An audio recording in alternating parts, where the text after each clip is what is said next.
debonair, faithful host, and we have your slightly less handsome and less debonair host for politics, Will. I'm offended. You are offended, but you're easily offended. I'm inoffensive and unoffendable. That's what I've heard. And we have today as a guest, we have Professor Paul Rosenzweig.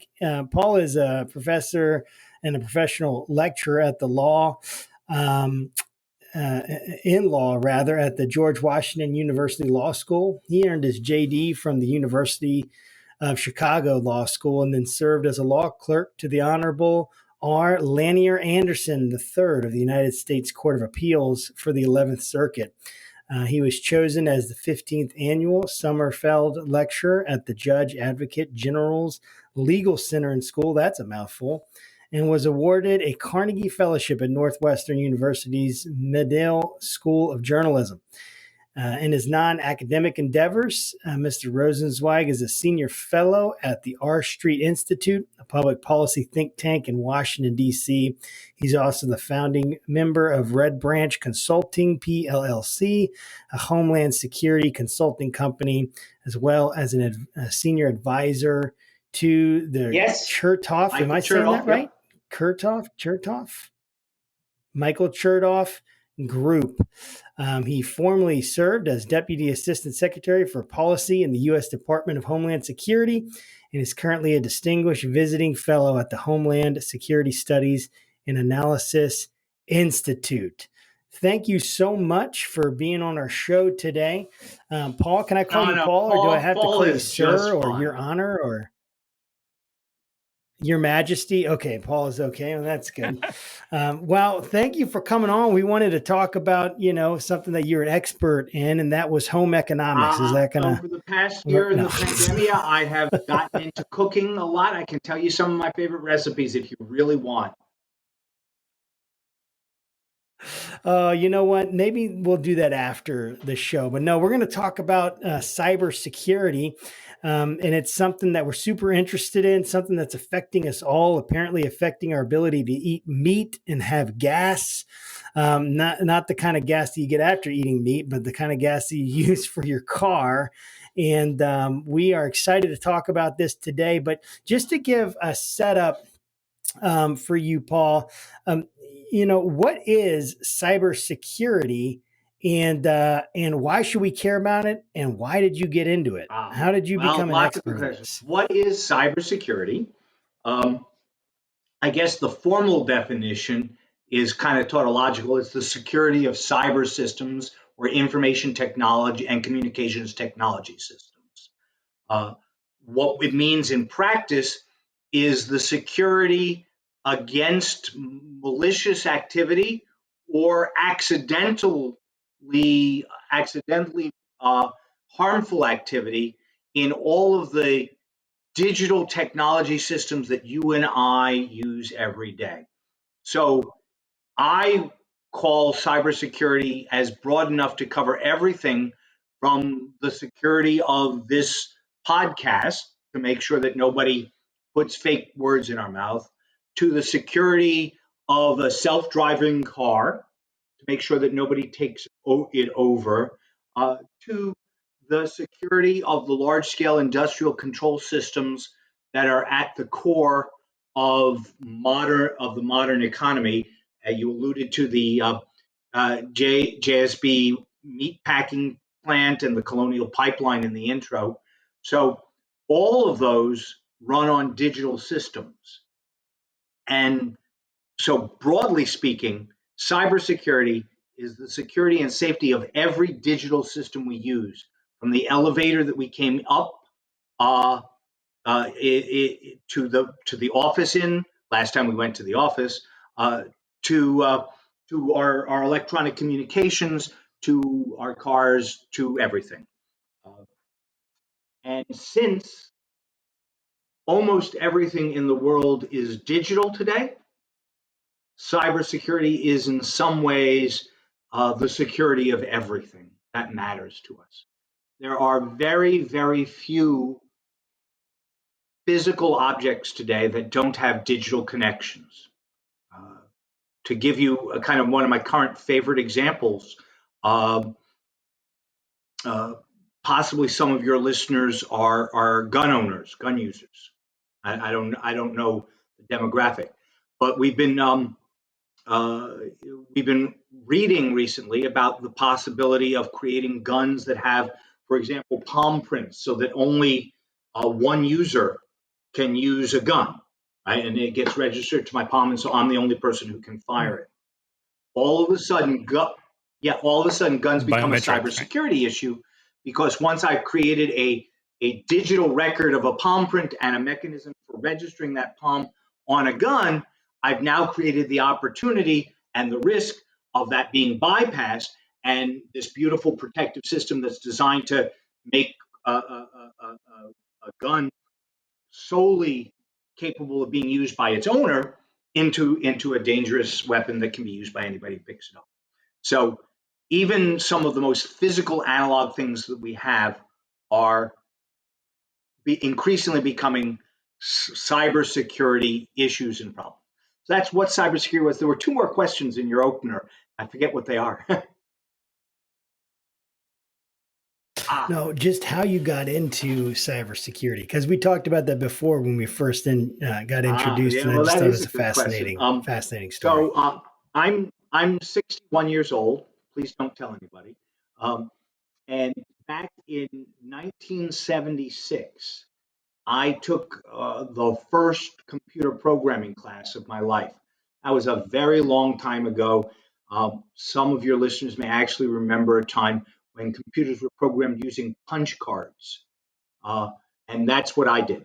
I used punch cards to program big mainframe computers, and the mainframe computers that I learned to program, were stupider than my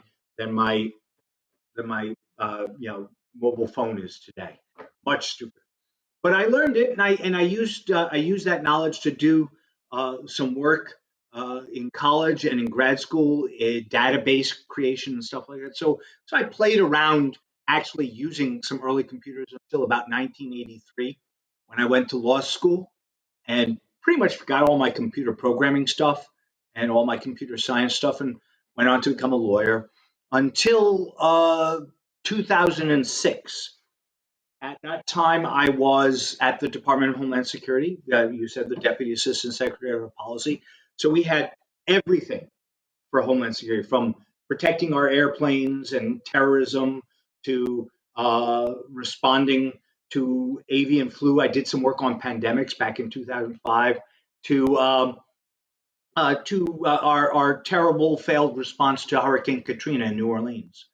And in 2006, uh, some government scientists came to the government and said they'd done some experiments, and they realized that all of our industrial control systems were highly vulnerable, were connected digitally, but you could turn them off at a distance. Sort of what happened to so this is 15 years ago, and we still haven't solved the problem.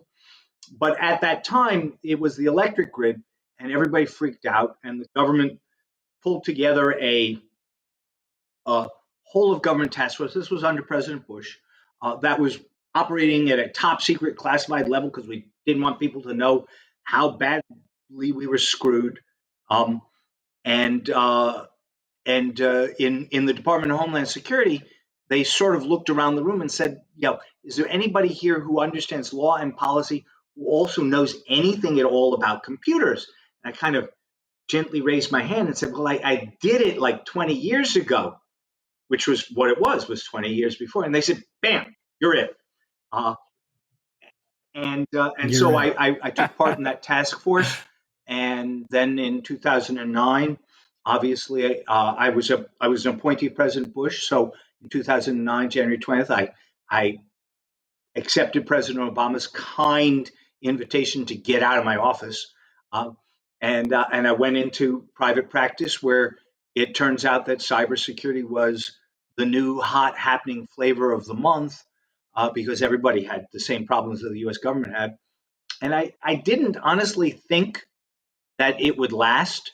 I thought I would go back to doing physical security things, aviation security, uh, maybe even immigration or pandemics or something like that.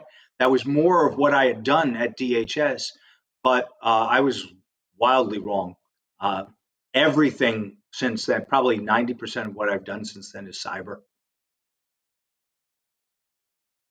Wow. Wow. Yeah. So I remember back in 1992, I think it was 1992, there's this really awesome Oh, movie greatest called movie ever. Sneakers. And it had like, I know, right?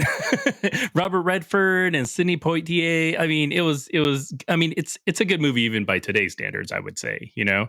And if I remember the plot, it was like revolved around them finding some sort of super cracker, like safe cracker thing that can unlock, you know, like all the different codes on the planet, you know, for whatever reason. And like, is that a real threat? Like, is that a thing, or was that just like a 1990s? Like, we don't really know that much about Well, computers, that's like an interesting question. fantasy. Sneakers is a great movie. Almost all of the cyber folks that I know think it is one of that it's withstood the test of time in a lot of ways. Um, and yeah, besides Sidney Poitier and Robert Redford, there's a young, thin Dan Aykroyd, a River Phoenix. It's a Yeah, great little show. So if you haven't watched it, go rent it. It's great. Oh, and Ben Kingsley, the great Ben Kingsley, plays Cosmo, the bad yeah, guy. that's right. Um, Yeah, so at the core of it, they're asking about the theft of a device that is a universal decoder that ends encryption everywhere. And if you're asking me, is that a real thing? Today, no, but in 10 years, maybe. Today, encryption technology is very strong. You and I can encrypt things, and if you use a strong enough password, you can encrypt it to a level that probably even the NSA can't break most of the time. But just over the horizon is something new that most Americans probably haven't heard of. It's a concept known as quantum computing. Um, it involves quantum physics, and I can explain it if you want. But the thing to know about it is that it would be super fast, and so all of our current passwords would be almost immediately crackable.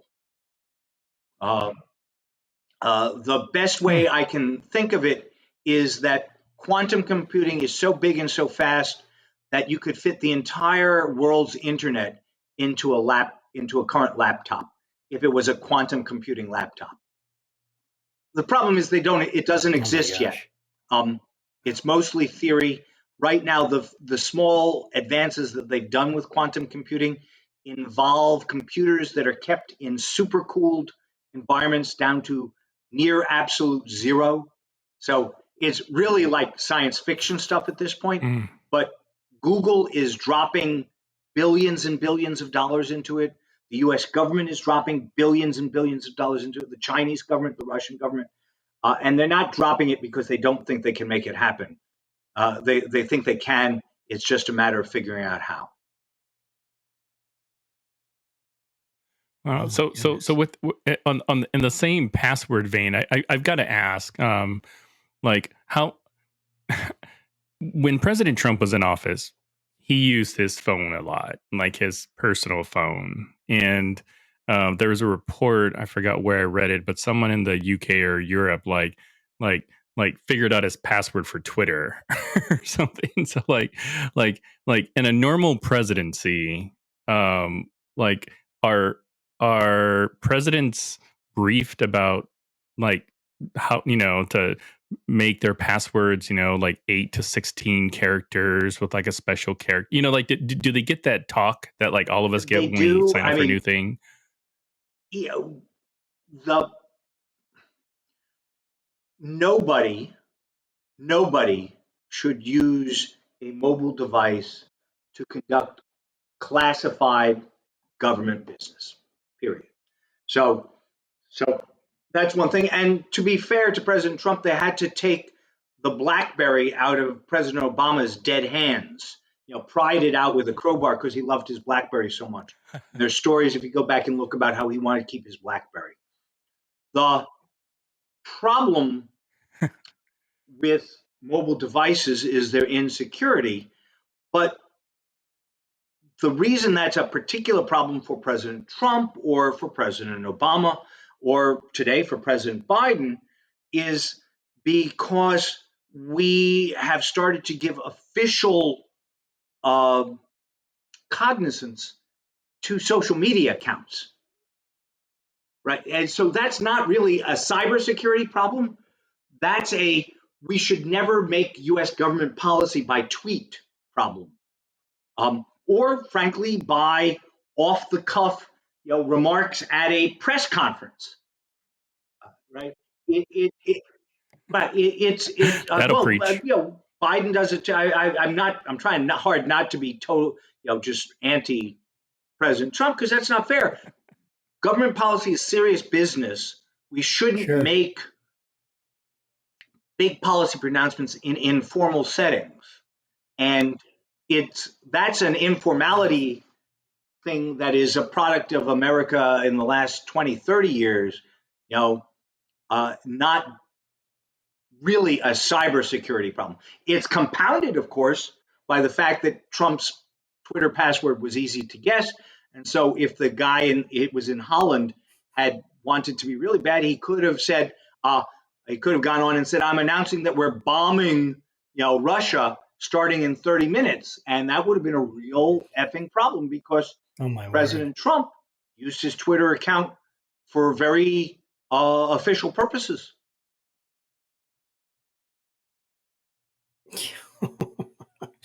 Was it MAGA It was 20 Trump 2020. 2020? Exclamation point.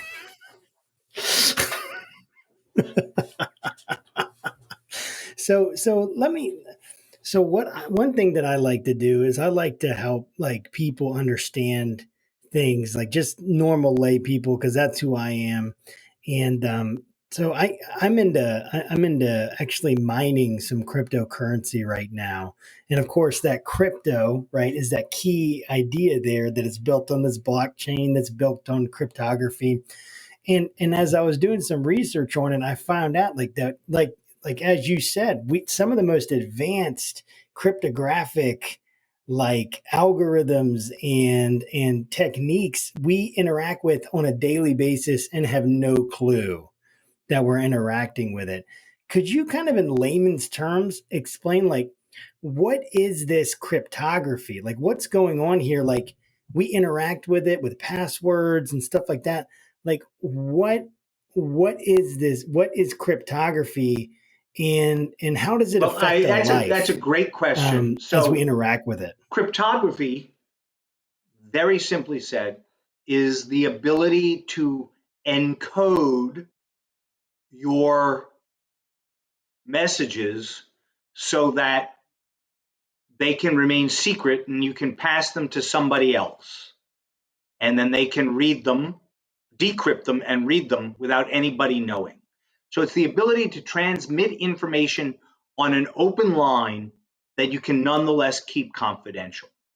So the earliest cryptography, I mean, it goes back to ancient Rome, right? Julius Caesar would shift the letters of the Roman alphabet one, so that wherever there was an A, you'd write B. Wherever there was an E, you'd write F. And this was called the Caesar shift cipher. Say that 3 times fast. Caesar shift cipher, Caesar shift cipher, Caesar shift cipher. And We're gonna have to make this one explicit if I say that yeah, 5 sorry times about fast. that. I didn't mean that.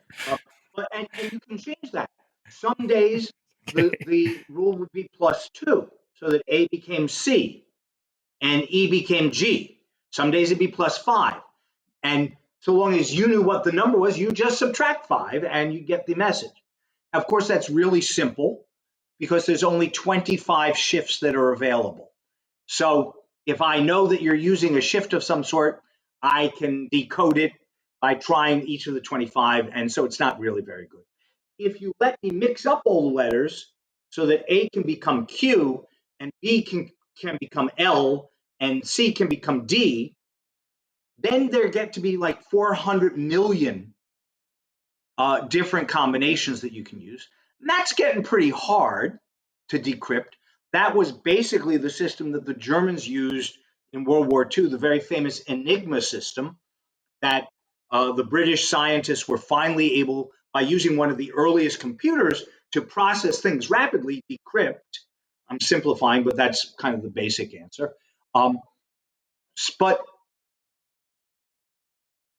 up until that point, the decryption beat the encryption, which is to say, if you gave me enough time, I could figure out the pattern, even out of 400 million. What we have today, which is the basis for all of our cryptography in all the systems we use on the internet today, is something known as public key encryption. It's complex, but here's the way I can best explain it. It involves only being able to transition something in a one direction. And the other, you remember how I said add two and then subtract two? If you could only add two and you couldn't learn that you needed to subtract two, you couldn't get back to the original. An analogy is you can make an omelet from eggs, but you can't make an eggs from an omelet. And you can't put toothpaste back in the toothpaste tube. It turns out that there's a special form of math where the only way to work your way backward from the omelet to the egg is if you know how the omelet was made in the first place, if you know the encryption key itself. You can't test things out over and over again. So today, when you and I use our bank, I assume you do online banking, for example, the communications between us are encrypted using a form of this encryption that was invented by a guy named Whit Diffie, who lives out in Silicon Valley, who's a really cool old guy, gray hair, beard, looks like a hippie, brilliant fellow. I had the chance to meet him once for a coffee. It was just fun as all get out. And it works. It keeps our communications with the bank encrypted such that it's actually pretty darn safe to do that. And then to kind of come back to the quantum computing point, if we get super duper fast computers who can try everything, they can actually try it enough times that they can make the omelet back into an egg. I don't know if that makes that's all analogy stuff. Mm. Bottom line, That's everything that you and I do on the Go ahead. network today is premised on encryption. You buy something from Amazon, it's an encrypted communication. If you look up on your website, you'll see that it says HTTPS, right? The S is for secure, and it means that it's an encrypted website. If it says only HTTP, it's not a secure website, and everything you say to them is going in the clear and can be stolen. So never use a website that doesn't say HTTPS if you can help it. What is faithfully politics? Interesting. So yeah, faithfulpoliticspodcast.com. And for our listeners, ours do have the S. I'm checking now. I think. It's got the S. Oh, okay, great. Our security. Great. Good. Our website is being audited in real time. You got it, dude. So this. All right, perfect. Cool. Right. We got the official seal of approval. Good. Well, that's it, folks. Thanks for. But so I'm curious about, like, I remember early on 2016, it seemed like a lot of people were not wanting to believe, Russia did anything with our elections, and specifically, like, hacked our machines or something, which, that by all accounts, there is no evidence they did. But some of the arguments I've heard from, big supporters of Trump were, well, the US does the same thing, so it's fine if people are doing it to us. And I don't doubt that the US doesn't engage in cyber warfare operations of some type, but I'm curious to get your take on, what are some of the processes or, thought that goes into, one country electing to, offensively attack somebody's, grid system or perform some sort of like cyber operation. Because if I recall, Israel did something similar to Iran. I can't remember. It was like one of their um, like oil refineries or something like that that caused a big to do. Can you tell us like what is that process that America goes through and or or the thought process that kind of fuels the ultimate Well, that's decision. a really big question, right?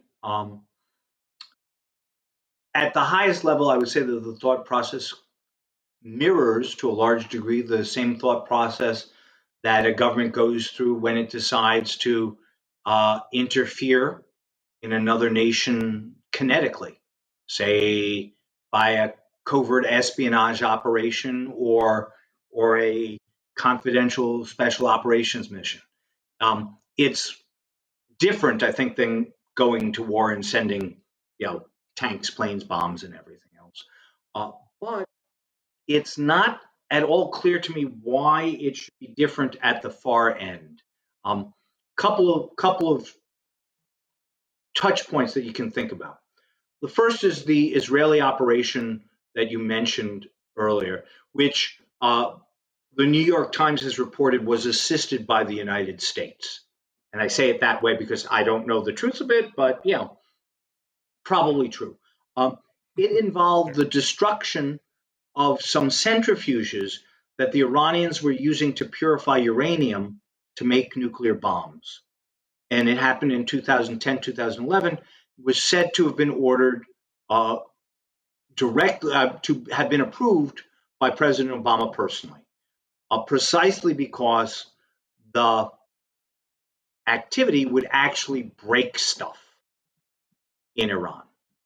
And I think that that's a point of agreement around the globe right now, which is that cyber interference that actually breaks something is not really different than a missile attack that breaks something.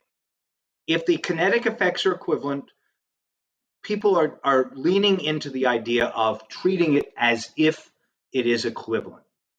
The challenge for America and for the world really is in thinking about cyber effects that don't break stuff, but that have real world impacts, like, say, a ransomware attack that shuts down a gas pipeline. Nothing in the pipeline, as I understand it, they're still investigating, but nothing, as I understand it, actually broke. It got shut down digitally, and they had to clean it out before they could reopen. So, doesn't meet the kinetic effects test that we were just talking about, but 100 million Americans were short on gas up and down the East Coast for 4 or 5 days. That's a real world effect, a significant real world effect. There have been ransomware operations in hospitals where nothing has broken, but real people have died because the heart monitor wasn't available. Or, I don't know the details, but you can imagine all the circumstances. And so, for those sorts of operations, there is a question about whether or not governments should treat them as if they are the same as kinetic operations that break things or different. And the US government says that they're the same. Our government view, going back to President Bush and Obama and Trump and now Biden, though he hasn't articulated, is stuff like that is the same as a kinetic effect. But most other countries in the world, including a lot of countries that are our friends, like France and Germany, think you only buy it if you break it. No breaking, no buying, no, and so they put this in a different category of crime or espionage or something like that.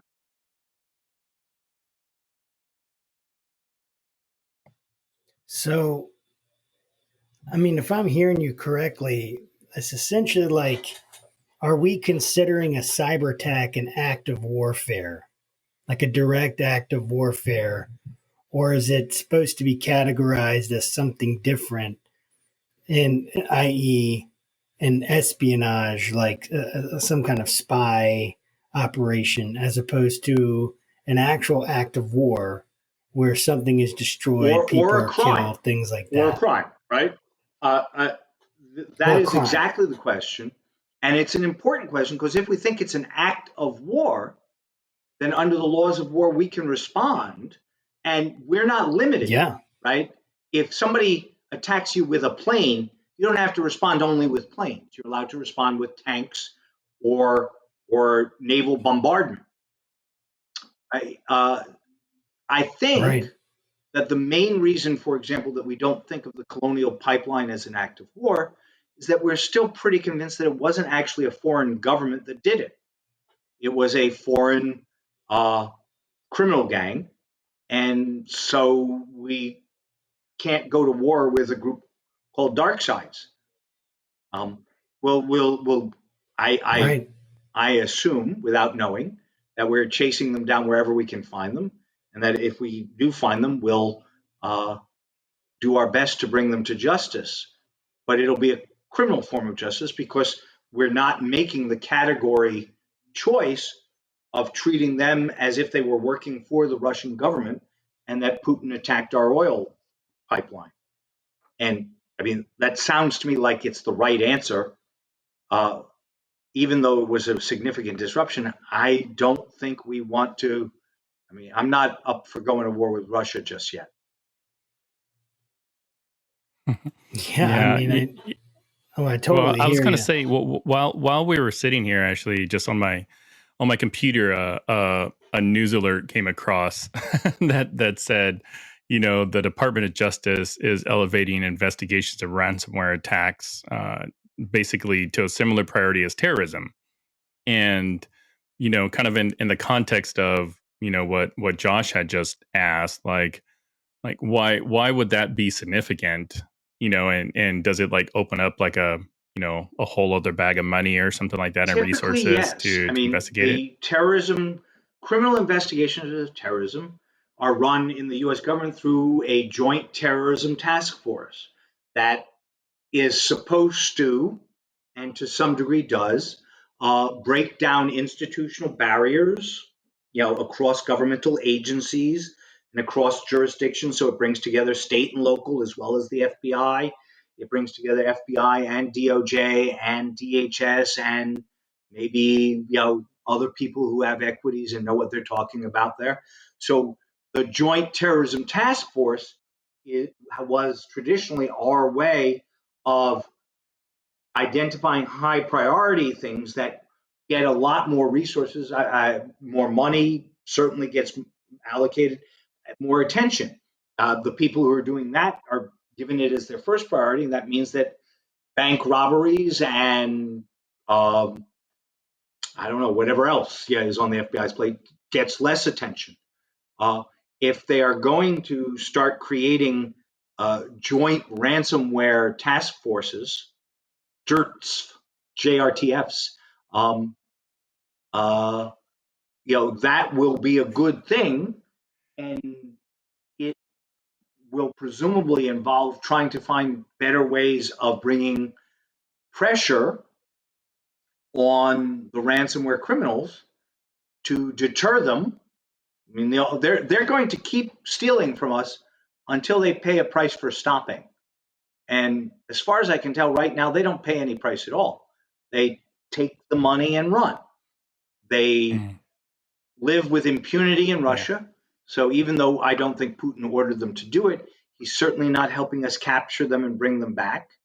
Um, and they can get the money because they can take it in anonymous cryptocurrency that of the sort that Josh was mining, and so in kinetic ransom in the real world, the payment of the ransom is always the big moment because that's where the kidnapper has to show himself or herself physically, and so that's all the stories are about that. That's the if you don't have to do that, if you can get your money digitally in untraceable money, all of a sudden ransomware becomes a really lucrative, risk-free thing.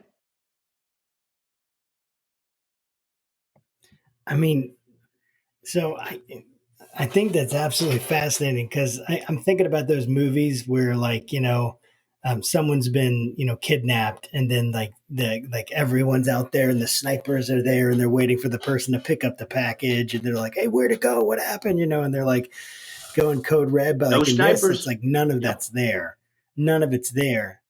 No snipers. Like, and I guess it's almost like hard to wrap our minds around it, I feel because when we see like I can imagine someone being kidnapped and then you have suitcases full of cash and you're bringing the cash there and they're opening up like, oh, that's going to work or that's not going to work or where's the money, and I can imagine that. I can make it concrete. But it's like I feel like for me and even for much of our audience, like there's a lack of concreteness about this. And if you could help us make this concrete in terms of the level of risk and the level of ability to affect, I mean, you've already alluded to this, but if you can make this concrete for our listeners as to the level of risk and the level of danger that's truly presented in these kind of cyber hacks that we see happening, or at least that are coming to light more Well, and more now in the media. let me answer that three ways. And the first way is just to take away from everything I'm about to say by reminding your listeners that more people have been killed by squirrels than by cyber attacks. And I'm not making that up. Okay? I am literally not making that up. That is, at least last time I checked about 6, 8 months ago, that was a true fact.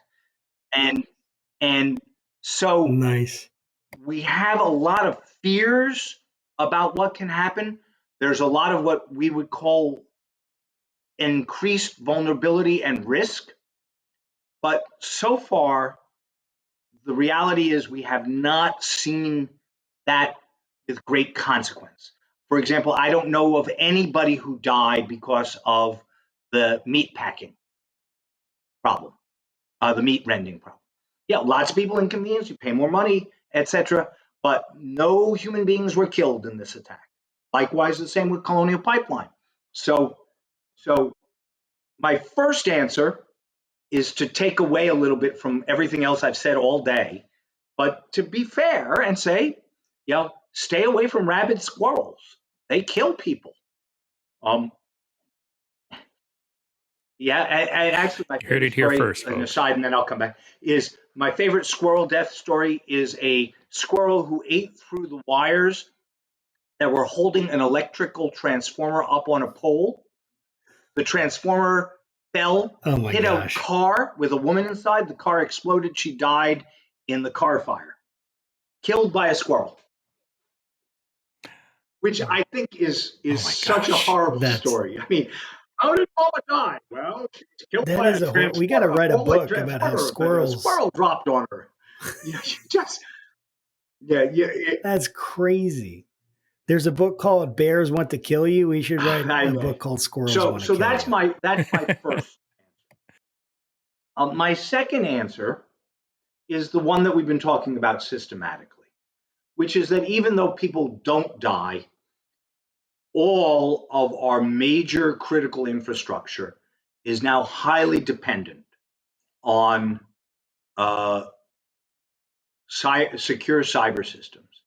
And the prospect is real that even though nobody has died yet, we do not have a digital Pearl Harbor or anything like that. But the prospect is real that at some point in the future, some malicious actor might choose to take down a portion of the power grid, for example, might find a way to do so. And that kind of blackout might kill people in hospitals if it extended for a long period of time. That's the meta level. At the narrowest level, the personal level, um, I tell you another true story. Uh, I have a good friend. His name is David. Um, David owns a pub in Florida, right?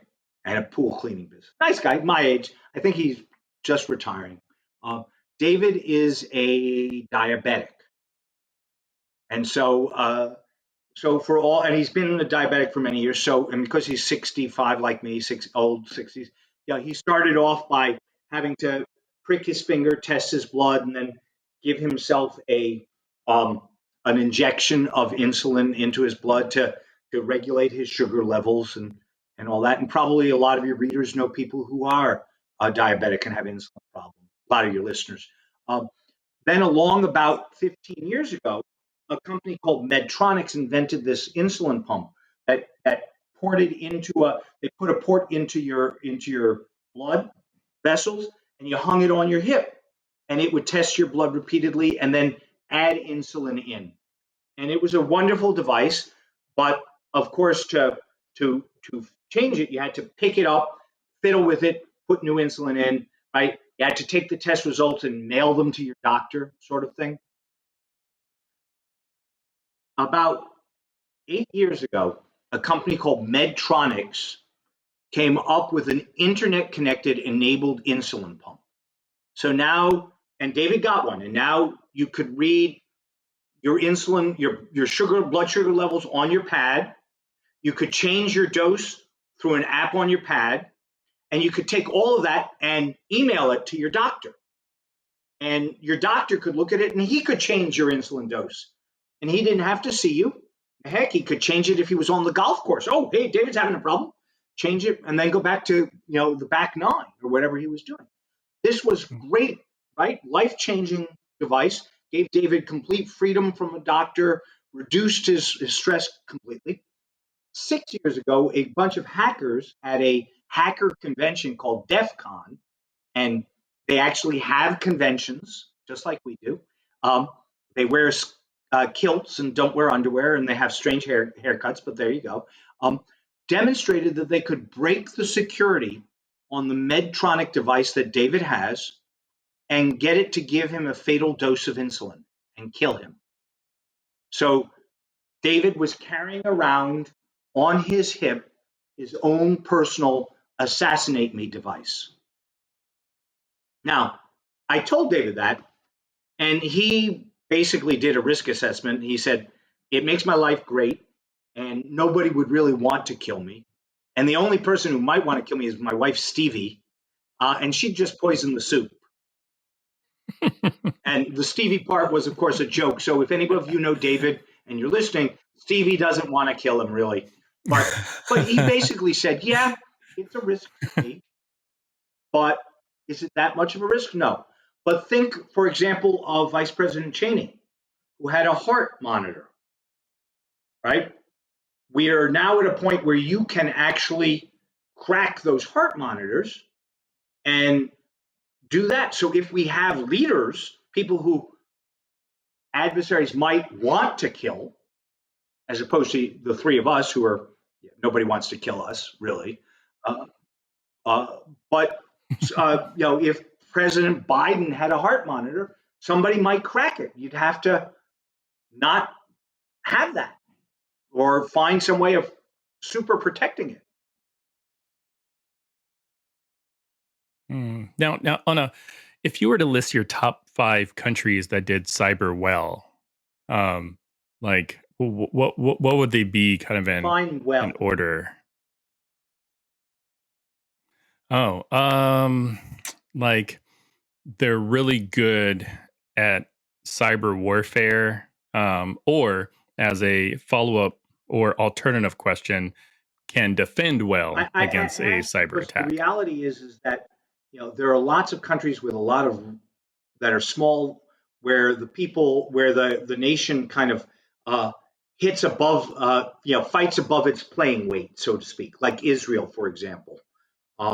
And Holland is a surprisingly robust place for effective cyber activity.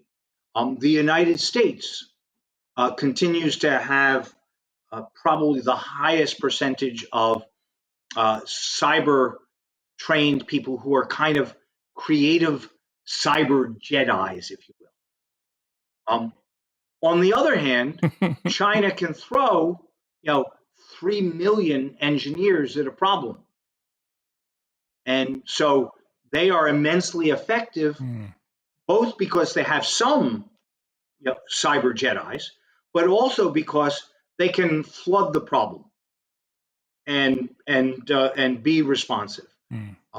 Russia is extremely effective, not because they're Jedis and not because they can flood the zone, but because they simply are willing to break rules, break norms. They'll do anything. And they keep surprising us by doing stuff that we thought was kind of out of bounds, off limits, or we'd never really thought of. A great example of that is the SolarWinds hack from late 2020, which involved actually getting inside the update system. So your computer updates automatically. And that's a good thing because it's giving you all the patches for all the known problems that we have. But if somebody gets inside the updates, then they're really effective at getting malicious software into a system unnoticed. And we did not think it was feasible or legitimate, but the Russians keep breaking the rules. They know no fear because their government protects them, and they suffer no adverse consequences. So that's a kind of spectrum of what it means to be effective. Kind of depends upon what you mean by who does it well, right? Yeah, because so when you say like cyber Jedis, I know that so Florida has like cyber ninjas, which I'm sure probably Not at aren't the all. same thing. They like deal with like elections, but like what role do you think do I'm not sure if I got the term right, but like White white hat hackers hackers, or black white hat hat hackers hackers. or something like We what? also sometimes call them red teams, purple Mhm. teams, and blue teams. Red teams. Well, let's talk. White hat hackers are good guys who try and break into your system to help you. Black hat hackers are bad guys who break into your system to hurt you. In the professional world, the white hat hackers are divided up into two teams, red team and blue team. Red team is the adversary who's trying to get into your system. Good guys trying to get in. Blue team is your team is the defensive team trying to keep them out. So white hat hackers are kind of further subdivided into this offensive good guys or defensive good guys.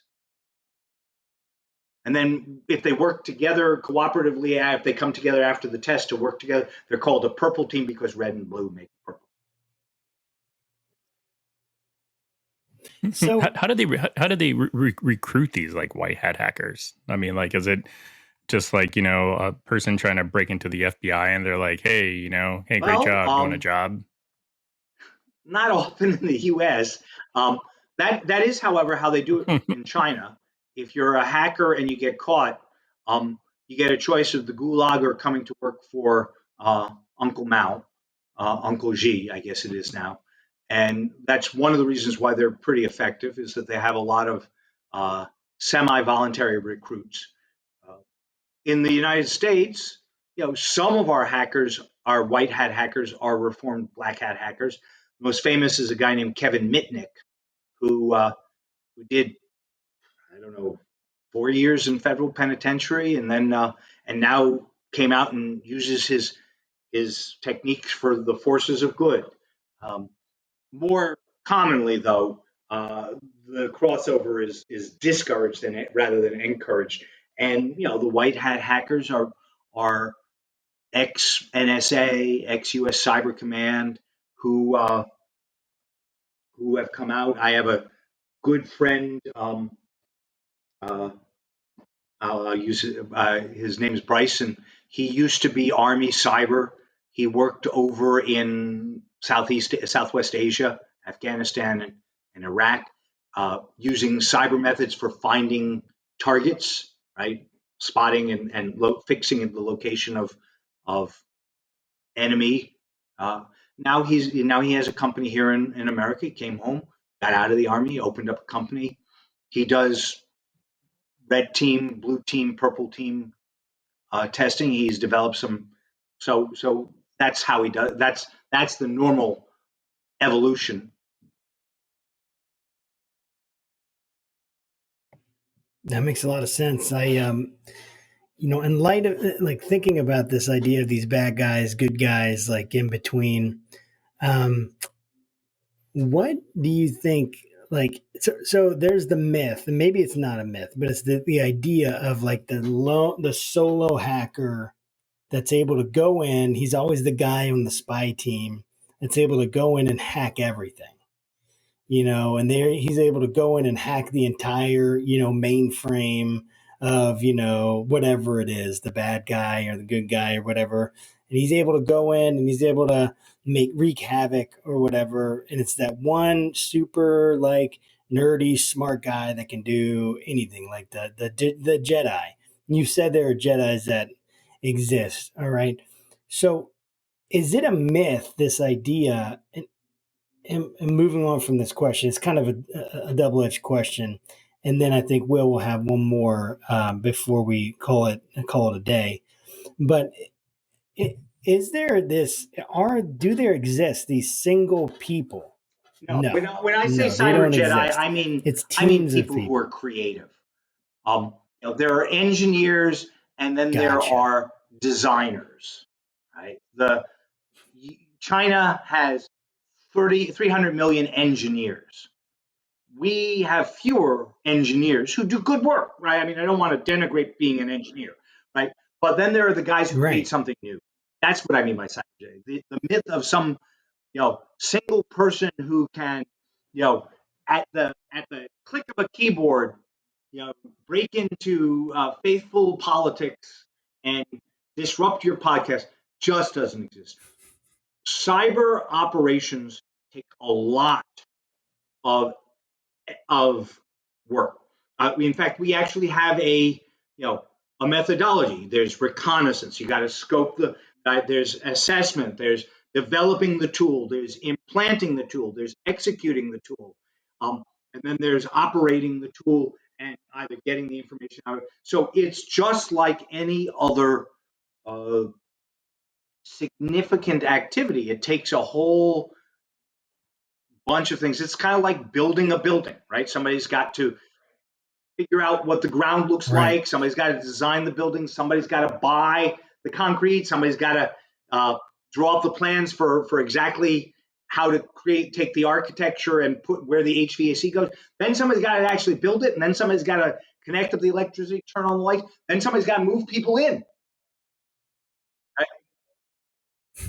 So you have all these different roles. Like there is no Rambo that comes in and he takes out the entire Serbian army, I've himself, not met Rambo. and that's it. It's just No. there's always.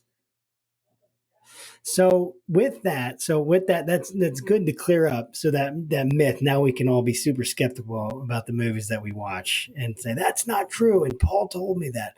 So here's my question. Do you think what's the biggest threat? Is it Russia? Is it China? Is it one of these organized crime syndicates? Who poses the biggest threat to American security today, do you think? Again, I think sort of it depends what you mean by threat and security. Um, I think we are seeing clearly that some of the criminal gangs can have significant economic impact on the United States. And so if you think of security as meaning, the security of a meat supply or a gas supply or planes flying, then that's one thing. If you mean who can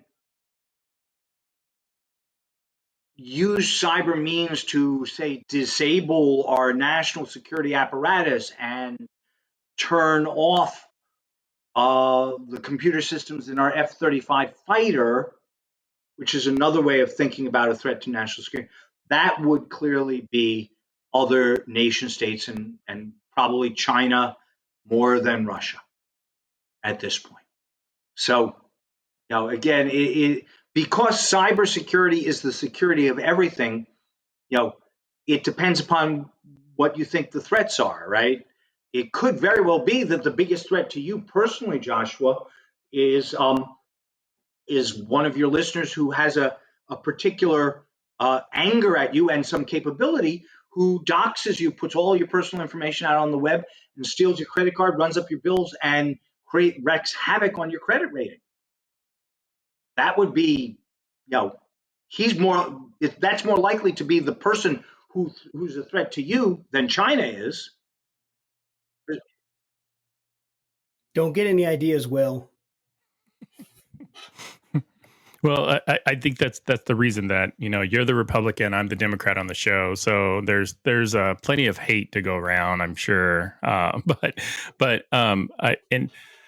guess one of my last questions would be like, are we moving in the right direction with tackling the cybersecurity risk in this country? I mean, I know that Biden recently, signed an executive order, but like, should there be legislation passed, to kind of better protect us, or how do you kind of see this playing out? I wish that wasn't the last question, because that's a big question.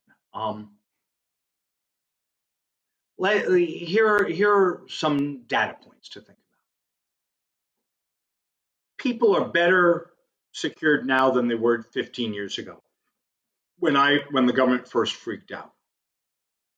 But they're still not secure. See Global Colonial Pipeline and JSB Meatpacking and SolarWinds and Microsoft Hafnium. A day doesn't go by that we don't hear about something. So we're moving in the right direction, but the goalposts are moving too. And I have a sense that the goalposts are moving further away more quickly than we're catching up. Then the question is what to do about it. Every president has issued at least one and most several executive orders on cybersecurity. They've all helped us move in the right direction, but none of them have energized us to get to where we want to get to. The Congress created a thing called the Cyberspace Solarium Commission that just issued a report with 35 critical recommendations. 20 have been implemented by Congress already, so that's good. I am not, however, that sure that government is the right way to answer the problem. And it's not because I'm generally skeptical of government. I've been in government. I kind of like government, even as a Republican. I think it has lots of good things to do sometimes. But the problem here is that governments move slowly and cyberspace moves quickly. Our government is designed to be slow. It's designed to make it hard for the government to do stuff because we're a little afraid of government. And so that's its structure. Cyberspace waits for nobody. So, for example, the Department of Homeland Security just announced that they're going to write some regulations for pipelines after Colonial Pipeline. They will not write final regulations probably for 2 years, because that's how long it takes. And by that time, the types of things that threaten pipelines will be completely different than what they are now. I don't know what they will be. If I were smart enough to predict the future and write regulations in the future, I wouldn't be on podcasts with you guys. I'd be making millions and millions of dollars in the market. But I'm not, and nobody in government is. So, I say that as a joke, but most seriously, it is highly likely that the government's legislative and regulatory responses will always systematically be too slow. And and we can't fix that without eliminating all the checks on government abuse that are critical parts of the American legal system. There's a reason why China can implement new stuff overnight. And I don't think any of us would want to live in China.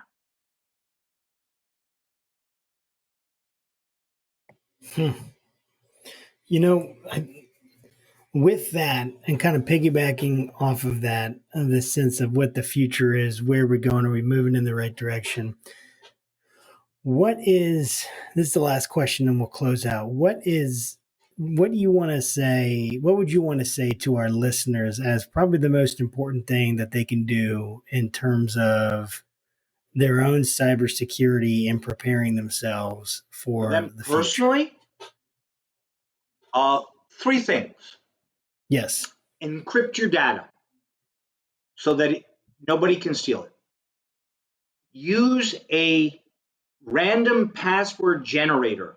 There are lots of programs like LastPass and OnePass, so that you only use each password once and you don't know what it is, and it automatically fills it in on your website. But that means that if you lose one password, you only lose one password. Everybody who reuses the same password all the time, when they lose one, they lose it. Use a password generator. And then third, don't do anything private in a public space. It boggles my mind, but people go to Starbucks, log in and pay their bank from there. Don't do it at home. I mean, if you don't have a router at home, I get it. Okay, go to Starbucks, but save up money and buy a router. Sure. And then password protect the router.